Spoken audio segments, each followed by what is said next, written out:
la demanda global de arroz. Distintas instituciones, entre las cuales estamos nosotros, hacemos proyecciones de mercado. Algunos de ustedes que han estado en Brasil escucharon las proyecciones que yo presenté en esa conferencia en Porto Alegre, pero bueno, el crecimiento de la demanda se estima en aproximadamente 50 millones de toneladas base cáscara en la década que viene, ¿sí? Y esa producción tiene que ser... Estamos hablando de arroz transgénico ahora. De la producción, ¿verdad? Tenemos que producir más, pero con recursos limitados, principalmente tierra y agua. En cuanto a la tierra, el año pasado se llevó un récord a nivel mundial, de acuerdo a las cifras de Luzda, de 160 millones de toneladas de arroz aproximadamente. Y en realidad todos los que analizamos el mercado vemos como muy difícil que esa área se pueda expandir. Por lo tanto, nos deja con la única variable posible de crecimiento y expansión siendo el rendimiento. Entonces hay que producir más por unidad de tierra y más por unidad de agua. Todos los pronósticos indican que si las cosas continúan como están hoy, el crecimiento del rendimiento en los próximos años va a ser muy leve. Y a todo esto le tenemos que sumar el cambio climático, que va, si bien para algunas zonas puede ser beneficioso y para otras no, a nivel global se estima que el impacto va a ser negativo para el arroz. Y otro punto que ya se tocó hoy, de hecho lo tocó Ernesto muy detalladamente para el caso de Uruguay, la continuidad de políticas distorsivas, no solo a nivel de exportadores, sino fuertemente a nivel de importadores y consumidores mundiales de arroz. Y cuando hablo de eso, hablo principalmente de Asia. El nivel, nosotros hicimos estimaciones, el nivel de subsidio en todo el mercado arrocero el año pasado fue récord. Principalmente, no tanto por Estados Unidos, que si bien tiene un programa, sino más que nada por China, por India, por Indonesia. Y claro, ya estamos hablando de volúmenes de producción que realmente nos superan por varios ceros lo que producimos en esta parte del mundo. Moviéndonos ya a la parte de transgénicos. La realidad actual es que ha habido una gran adopción de cultivos transgénicos, excepto en lo que le llaman food grain crops, principalmente arroz y trigo. A nivel mundial hay cero producción comercial de arroz y trigo transgénico. La única experiencia para arroz de producción comercial fue en el año 2006 en Irán, y por razones políticas después se cancelaron los permisos y no se produjo comercialmente nunca más. Hay sin duda mucha actividad de investigación. En el CIAT se está trabajando con arroz transgénico, pero siempre a nivel de investigación y desarrollo, no a nivel comercial. La tecnología de transgénicos ha generado grandes beneficios económicos, digo, ya hablando de transgénicos en general. Y en este cuadro lo que yo les muestro es básicamente un estudio que hicieron Brooks y Barfoot. Hay algunos otros estudios que también, o algunos otros investigadores que se dedican a hacer este tipo de análisis, pero ellos son una fuente muy respetada, lo vienen haciendo año a año desde que en realidad la tecnología de transgénicos comenzó a tomar vuelo allá por el año 96. Y estas son las estimaciones que ellos hicieron para el año 2012 y el acumulado desde el 96 al 2012. Y ahí pueden ver, por ejemplo, que la soja con tolerancia herbicida ha generado en el 2012 4.8 miles de millones de dólares o billones de dólares, y el acumulado de 37 millones. Para uno viniendo del Mercosur, uno pensaría que la soja transgénica es la que más ha aportado, pero muy de cerca le viene el algodón resistente a insectos, más que nada por la gran adopción que ha tenido en Asia. Entonces, acumulado desde el año 96, estos autores estiman el beneficio de los transgénicos en 116 mil millones de dólares. El arroz y el trigo han sido ajenos a todos esos beneficios. Y esto es un gráfico básicamente también de una fuente muy referenciada en temas de transgénicos, y esto indica el crecimiento en realidad lineal y sostenido que han tenido los transgénicos a nivel mundial. Y lo importante también es ver que el beneficio no es solo en los países desarrollados, sino también, y de hecho en los últimos años más, en los países en vía de desarrollo. Como pueden ver, la línea roja cruza a la línea azul, indicando que el área plantada con transgénicos ha sido mayor en los países en vía de desarrollo que en los países desarrollados. no van a alcanzar a leer y no es el objetivo tampoco de esta lámina, pero estos son los países que han adoptado, esto es para el año 2014, que tienen algún tipo de cultivo transgénico adoptado. El número 1 aquí es Estados Unidos, creo que Brasil aparece como número 2, más que nada en base a soja transgénica, Argentina también número 3, pero bueno, ahí creo que son 28 países en total, 19 con producción de más de 50.000 hectáreas de algún tipo de cultivo transgénico.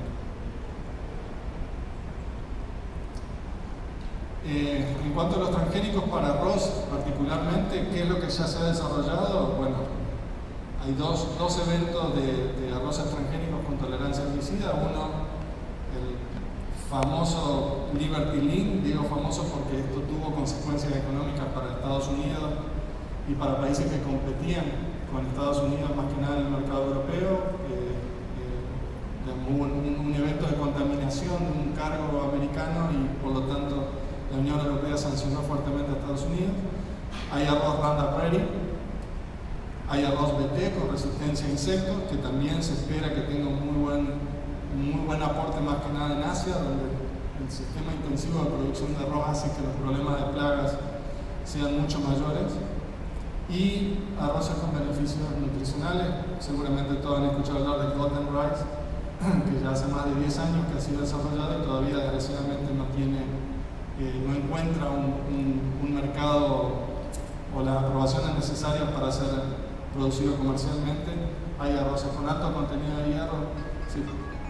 Básicamente la idea es arroces genéticamente modificados que beneficien al productor, apuntando al control de malezas y de insectos, y arroces de segunda generación que apuntan más al perfil nutricional del grano. ¿Quién? Los beneficios, bueno, de nuevo, aquí hay muchos estudios que referenciar, pero básicamente para el sistema BT se estima un menor costo de producción por menor uso de insecticidas y de mano de obra principalmente, mejoran rendimientos por mejor control de plagas y malezas, mejoran la salud del productor y de los aplicadores por menor uso de pesticidas y mejoran la salud de los consumidores por mejores propiedades nutritivas del arroz. Entonces, como les decía, el objetivo del estudio era analizar primero cuáles son los potenciales beneficios del arroz transgénico y segundo, cuáles son las barreras que existen hoy a nivel mundial para la adopción de esta tecnología. Entonces, el primero era analizar los posibles beneficios económicos y lo que hicimos fue, y voy a presentar resumidamente los resultados, utilizar modelos de simulación económica que mantenemos en la Universidad de Arkansas para analizar cuál es el posible impacto de un escenario en particular que nosotros especificamos. Y el segundo es, a través de encuestas a productores y a consumidores, analizar cuál es la disposición a pagar o a adoptar arroz transgénico en la eventualidad que esté disponible.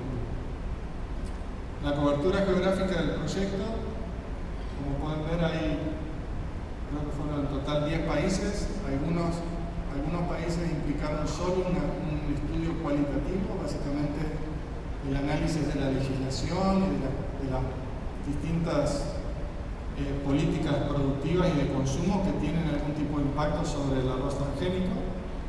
Este fue el caso de, por ejemplo, Estados Unidos, la Unión Europea, Nigeria, Japón, Filipinas, India, China. Es decir, en esos países no se hicieron estudios a campo.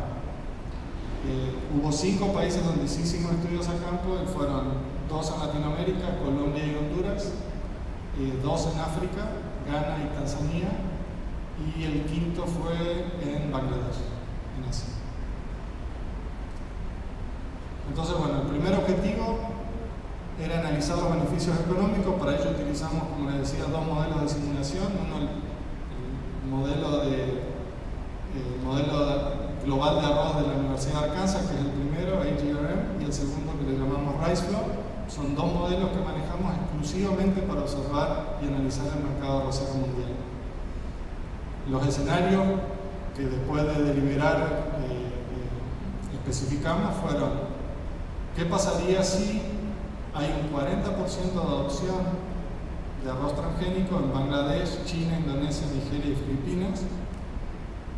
Estudios previos indican que los beneficios económicos pueden oscilar entre ciertos valores, pero con una media del 5% de incremento de rendimiento y un periodo de adopción. Obviamente la adopción no es automática, sino que un periodo de adopción de 9 años, que es lo que tomó la tecnología de soja transgénica en Estados Unidos para llegar a un nivel importante de adopción. Entonces, de nuevo, estos son escenarios que nosotros construimos en base un poco a lo previo y también a lo que podemos de alguna manera inferir puede llegar a pasar.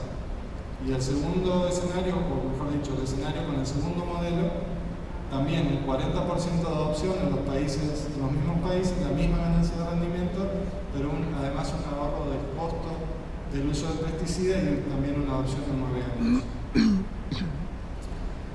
Lo que hicimos fue, corrimos estos modelos año a año hasta el año 2023 y los análisis que hacemos corresponden a ese periodo.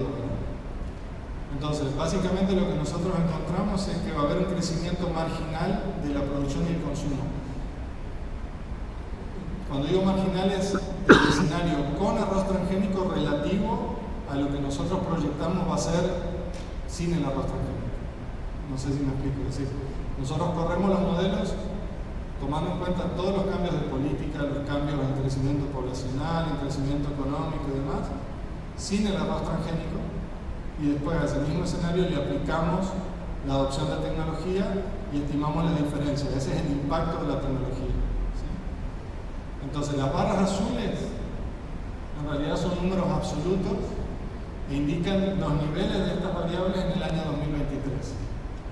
Y los puntos son los desvíos en porcentaje del escenario transgénico relativo al escenario sin transgénico.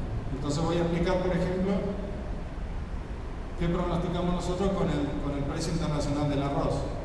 Para el año 2023, lo que los modelos están proyectando es un precio por tonelada para arroz tailandés de aproximadamente $425. Con el escenario de arroz transgénico, ese precio va a caer un 8,6% relativo a este nivel. Es decir, y es de esperar, ¿no? El arroz transgénico lo que nos puede generar es una mayor oferta y mayor seguridad de producción. Entonces, los modelos indican que todo eso se alcanzaría un equilibrio, un precio 8,6% menor a un escenario sin transgénico. Hay una caída en el valor de la producción. De nuevo, más que nada, si bien crece la producción global, el precio decrece más, entonces el balance es negativo en cuanto al valor. Y lo más importante de aquí es que hay un importante impacto sobre el comercio. Obviamente nosotros elegimos países, principalmente importadores netos de arroz como los primeros en adoptar, porque creemos que así va a ser realmente, ¿no? Es decir, un país exportador, y más después de la experiencia nefasta de Estados Unidos con el Liberty Bean, es muy riesgoso adoptar tecnología genéticamente modificada porque puede recibir sanciones en terceros mercados. Entonces, nuestro supuesto es que los principales o los primeros en adoptar van a ser importadores netos de arroz.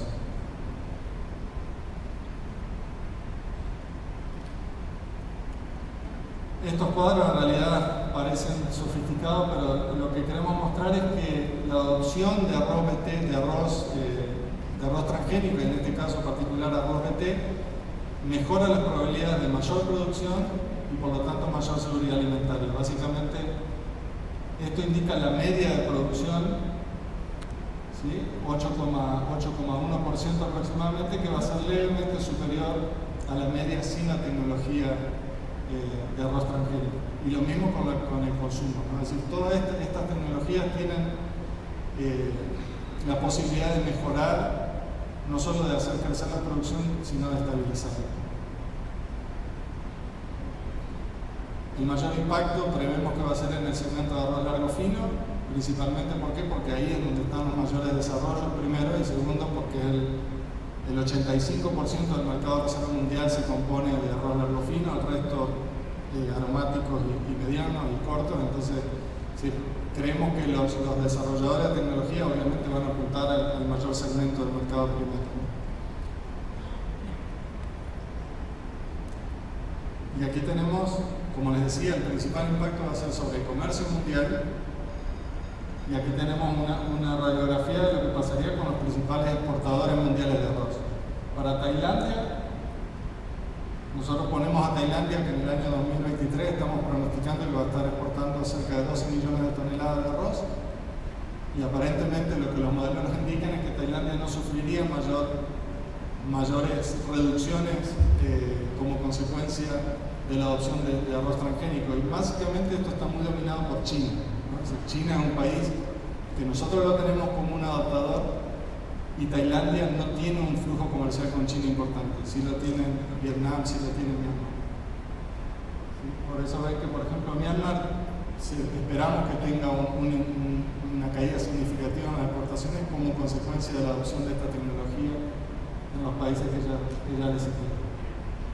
Entonces, en líneas generales, para los mayores exportadores, caída en las exportaciones. ¿Por qué? Porque los importadores tienen mayor seguridad de producción con esta tecnología. Sobre los importadores, aquí tenemos a China, que sin transgénico en el 2023 debería estar importando arriba de 3 millones de toneladas. Si adopta un 40% de su área transgénicos, las importaciones de China caerían casi a cero, caerían un 86%.